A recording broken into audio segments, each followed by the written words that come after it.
I have to tell you, I think just the whole story of Elijah is one of my favorites in the Old Testament. 2 days ago, we received the reading of Elijah and the showdown with the priest of Baal, where it was Elijah versus 450 of them. And Elijah was able to cast down fire upon the altar, showing that the Lord, the God of Israel, is the true God, okay, and not the God of Baal that these prophets were following, okay. But the problem with that is that the leadership, okay, especially the Queen Jezebel, had an issue, okay, with the success of Elijah, showing that the God of Israel is Lord. So she seeked him out. She seeked to put him to death. And that's kind of where we're brought today in today's gospel. Elijah's in a cave. Why? Well, because he's hiding. He's hiding from a Jezebel and her husband Ahab. What must be going through his head?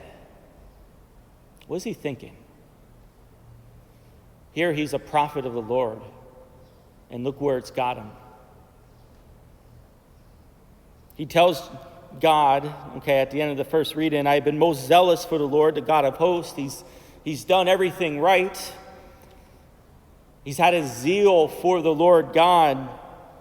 But where has it gotten him? It's gotten him into a cave that the children of Israel forsakes the covenant. They tore down his altars and they put the Lord's prophets to the sword. And that he alone is left and they seek to take his life. That's where his zeal for the Lord has gotten him.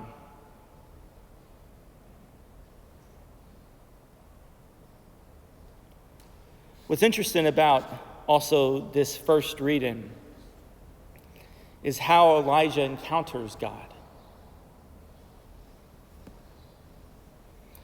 We know from Moses in Mount Sinai that when Moses went up to the mountain, that there was thunder, there was earthquake, there was fire, all these big visible manifestations of the presence of God at Mount Sinai.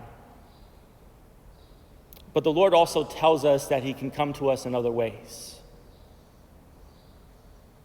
And so as Elijah goes out to the mountain, there's a strong wind, but the Lord's not in the wind. There's an earthquake, and he's not in the earthquake. And there's a fire, he's not in the fire. And then there's this tiny whispering sound. The Lord is in the whisper.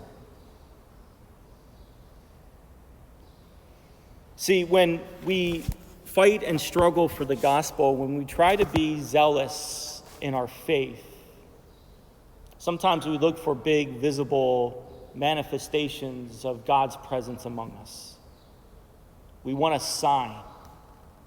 We want something we can see and notice. But the really simple truth in all this is that no matter what state in life we find ourselves in, no matter where the zeal for the Lord has brought us, that God is with us. You're his beloved sons and daughters. Through baptism, you're children of God. He's not going to lead you into a place and then abandon you. He's not going to lead you into a scary or intimidating situation and then all of a sudden, you have to figure it out yourself. No, there's that common, peaceful presence. God's always with us. He's not going anywhere. And so when zeal for the Lord brings you into trouble, which sometimes it does, and it seems scary and intimidating, and we want to hide in a cave,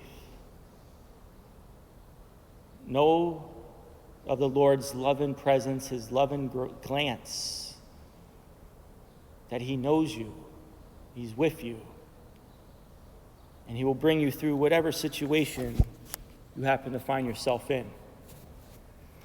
May God bless you.